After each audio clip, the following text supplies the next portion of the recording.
नमस्कार, welcome to study IQ. मैं हूं प्रशांत धवन। नाउ डोनाल्ड ट्रंप के आने से दुनिया में बहुत सारे देश हैं जो बहुत ज़्यादा नर्वस है। ये बात मैं नहीं कह रहा, एक्चुअली प्रीवियस वीडियो में मैंने ये बात कही थी, बट इस वीडियो में मैं ये बात नहीं कह रहा। ये बात कही है हमारे विदेश मंत्री डॉक्टर एस जयशंकर ने। A lot of countries are nervous Trump के आने से। देखिए, जियो पॉलिटिक्स दुनिया भर में कंप्लीटली ट्रांसफॉर्म होने वाली है। ट्रंप का जो विजन है दुनिया को लेकर, ये बाइडन से कंप्लीटली ऑपोजिट है। तो डॉक्टर अजय शंकर ने यहाँ पर यह कहा है कि बहुत से देश नर्वस है, बट इंडिया की अगर हम बात करें, क्या भारत नर्वस है ट्रंप को लेकर? क्या हमें डर लग रहा है कि ट्रंप क्या कर देंगे, टैरिफ तो नहीं लगा देंगे? तो उन्होंने साफ साफ कहा है, no, we are not nervous. और ये स्टेटमेंट मैं आपको बता दूं, बहुत ही ज्यादा मैटर करती है। रीजन मैं आपको बताता हूं। पहली बात तो डॉक्टर अजय शंकर ने यह बात हाईलाइट करी कि आप अगर पीएम मोदी का पूरा टेन्योर देखें, जब से पीएम मोदी पावर में आए हैं 2014 से लेकर अब 2024 में हमें, पीएम मोदी जब पहले पावर में आए थे तब बराक ओबामा थे यूएस प्रेसिडेंट।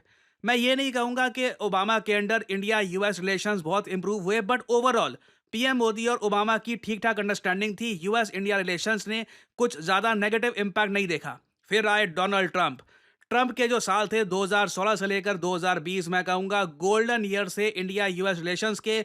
बहुत सारे एग्रीमेंट साइन हुए, ट्रंप भारत में आए, उनका भव्य वेलकम हुआ और इंडिया यूएस रिलेशंस बहुत ज्यादा इंप्रूव हुए।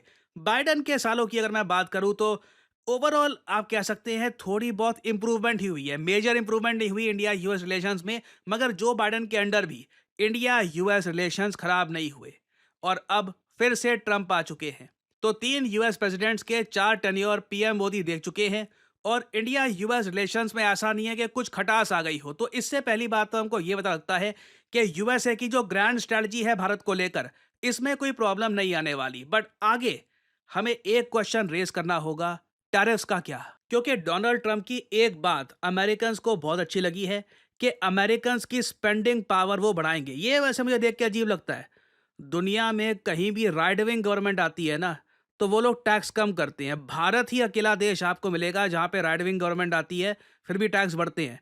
खैर, डोनाल्ड ट्रंप ने अपने लोगों को वादे किए हैं कि यूएस गवर्नमेंट को चलाने के लिए जो पैसा चाहिए ना, वो इनकम टैक्स से कम पैसा निकालेंगे, टैरिफ से। मतलब कि इंडियन बिजनेसमैन है, आप हैं या फिर कोई और है जिसको एक्सपोर्ट करना है यूएसए को, उसको ज्यादा पैसा पे करना होगा यूएस गवर्नमेंट को, ताकि यूएस मार्केट में वो बेच पाए। इस तरीके से यूएस गवर्नमेंट अपना बहुत सारा खर्चा पूरा करेगी। और उस सब के अलावा, जैसे मैं आपको पहले बता चुका हूं, बहुत ही ह्यूमंगस स्केल पर यूएस गवर्नमेंट में फायरिंग होने वाली है। बहुत सारे सरकारी ऑफिसर्स अपनी नौकरी खो देंगे, क्योंकि इलोन मस्क के अंडर एक ऐसा डिपार्टमेंट बनाया जाएगा जिसका काम यही होगा कि एफिशिएंसी जो है यूएस गवर्नमेंट की वो सबसे टॉप पे रहे।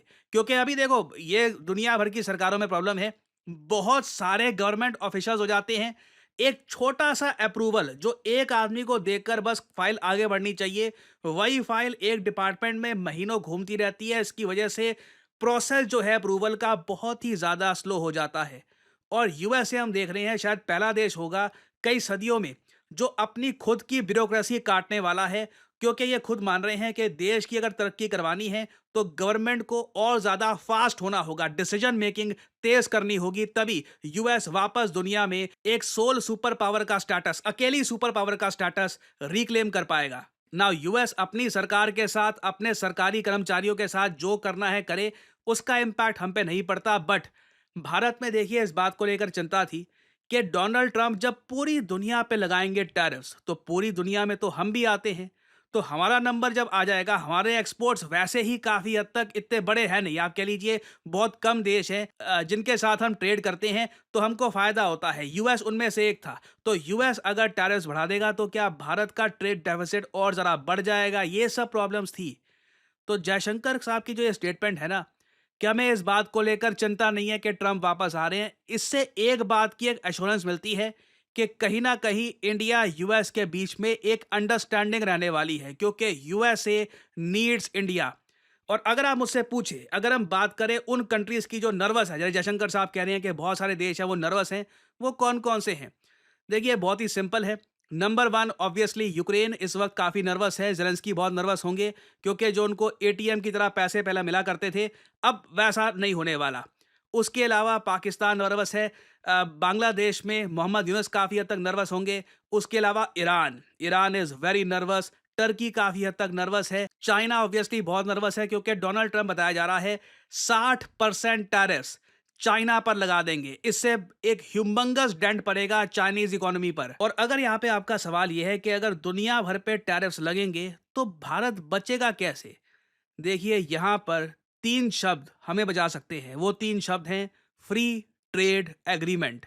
ऑलरेडी इस पर बातचीत होनी स्टार्ट हो चुकी है कि ट्रंप की जीत के बाद एक रास्ता खुल जाएगा बातचीत का कि भारत और यूएसए एक फ्री ट्रेड एग्रीमेंट साइन कैसे करेंगे, क्योंकि बिना उसके इंडिया पर देखिए लगेंगे बहुत ज्यादा टैरिफ्स। इंडिया के पास एक ही ऑप्शन है कि यूएस के साथ एक अलग हमारा एग्रीमेंट हो, जिससे जो दुनिया पे टैरिफ्स डोनाल्ड ट्रंप लगाएंगे उससे भारत के एक्सपोर्टर्स बच जाएंगे, हमें और ज्यादा बड़ा एक्सेस मिलेगा यूएस मार्केट का। हाँ, हमारी कंपनीज को चुनौतियां आएंगी क्योंकि इस फ्री ट्रेड एग्रीमेंट के अंडर इलॉन मस्क को, जो बहुत लंबे समय से एंट्री चाहिए थी भारत मार्केट की, ना सिर्फ इलॉन मस्क को, एक्चुअली बहुत सारी अमेरिकन कंपनीज को जो एंट्री चाहिए थी यूएस मार्केट की कम टैरिफ्स के साथ, वो मिल जाएगी।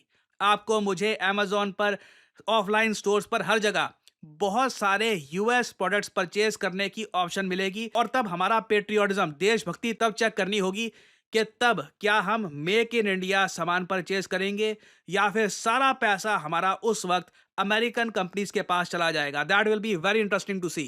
और जहां तक मेरी जियोपॉलिटिकल समझ है, बिल्कुल India US free trade agreement आ रहा है। ऐसा नहीं है कि एक महीने में आ जाएगा। ऑब्वियसली इस पर बातचीत चलेगी। हो सकता है कि बातचीत 1-2 साल तक भी चले। आपने देखा होगा इंडिया यूके का फ्री ट्रेड एग्रीमेंट, ये भी अभी तक फाइनलाइज हुआ नहीं है। इस पर भी अभी बातचीत चल रही है वेरियस इशू को लेकर। But India US free trade agreement हो सकता है क्योंकि ट्रंप को देखिए क्लियर मैंडेट मिला है। अमेरिकन जनता ट्रंप के पीछे खड़ी है। ट्रंप चाहते हैं कि इंडिया के साथ यूएस के ऐसे रिलेशंस हो कि दोनों कंट्रीज बिल्कुल इंटरकनेक्टेड रहे, ट्रेड को लेकर, डिफेंस को लेकर। ट्रंप का विजन बहुत क्लियर है। बाइडेन के साथ प्रॉब्लम यही थी कि बोलते कुछ थे, अगला दिन कुछ और एक्शन ले लिया, समझ नहीं आता था कि वो कर क्या रहे हैं। ट्रंप के साथ एटलीस्ट आपको ये आइडिया तो है कि इस आदमी की विजन क्या है और अब ये क्या करने वाले हैं। और ऑब्वियसली जब इनके पहले 4 साल थे काफी कियोटिक थे। मुझे अच्छे से याद है, जो ये ट्वीट्स कर लेते थे उससे काफी दुनिया भर में आप कह लीजिए कियोस मच जाता था। बट अब इस बार इनकी सरकार में आप देखिए ये कौन कौन से लोग लेंगे। तुलसी गैबर्ट को इस बार बताया जा रहा है कि यूएस गवर्नमेंट में एक बहुत ही इंपॉर्टेंट रोल मिलेगा। जी हाँ, तुलसी गैबर्ट आज के समय डोनाल्ड ट्रंप की जो पार्टी है, रिपब्लिकन पार्टी, उसमें आ चुकी हैं। विवेक रामास्वामी को हो सकता है बात चल रही है कि यूएसए का सेक्रेटरी ऑफ स्टेट, विदेश मंत्री बनाया जाए। और लास्ट टाइम जिन लोगों ने प्रॉब्लम करी थी डोनाल्ड ट्रंप के लिए, उन लोगों को कोई भी जगह नहीं दी जा रही इस बार की यूएस गवर्नमेंट में। तो अब आप समझ गए होंगे यहाँ पर कि जयशंकर साहब बस ऐसे ही हवा में नहीं कह रहे कि इंडिया नॉट नर्वस। उसका एक रीजन भी है। इवेंचुअली एक फ्री ट्रेड एग्रीमेंट या फिर किसी टाइप का एक एग्रीमेंट, इवन एक हाफ फ्री ट्रेड एग्रीमेंट भी यूएस के साथ इंडिया का हो सकता है, जो इंडिया को ट्रंप के जो टैरिफ्स हैं उनसे बचा कर रखेगा। और I think this will very much happen. और आने वाले 4 साल मैं आपको बता दूं बहुत ही इंटरेस्टिंग होने वाले हैं। And I will keep on making updated videos for you all. और फाइनली आप लोगों से मैं एक सवाल पूछूंगा। यूजुअली एमसीक्यू होता है, मगर आज के समय मेरे हिसाब से ये सवाल पूछना ज़्यादा इंपॉर्टेंट है। आपके हिसाब से क्या भारत को इवेंचुअली एक फ्री ट्रेड एग्रीमेंट यूएसए के साथ साइन करना चाहिए, या फिर आप मानते हैं कि नहीं, इंडियंस फिर सब कुछ ही अमेरिकन मेड परचेज करेंगे, जिसके पास 2 पैसे फालतू होंगे ना वो मेड इन अमेरिका के पीछे भागेगा। हमारे क्वालिटी, हमारे स्टैंडर्ड्स अभी उस लेवल पे है नहीं कि खुद के देश में हम अमेरिकी कंपनियों से लड़ पाएं। तो बताइए यहाँ पर क्या भारत को एक फ्री ट्रेड एग्रीमेंट यूएसए के साथ भविष्य में साइन करना चाहिए या नहीं? यस और नो में आप कर सकते हैं आंसर। अगर आप चाहें तो अपनी जो एक एक्सप्लेनेशन है, रीजन है अपने आंसर का, ये भी आप ऐड कर सकते हैं। आई एम श्योर हम सब लोग जानना चाहेंगे आपके माइंड में क्या है। तो लिखिएगा इसके बारे में कमेंट सेक्शन में। I would like to know your opinion.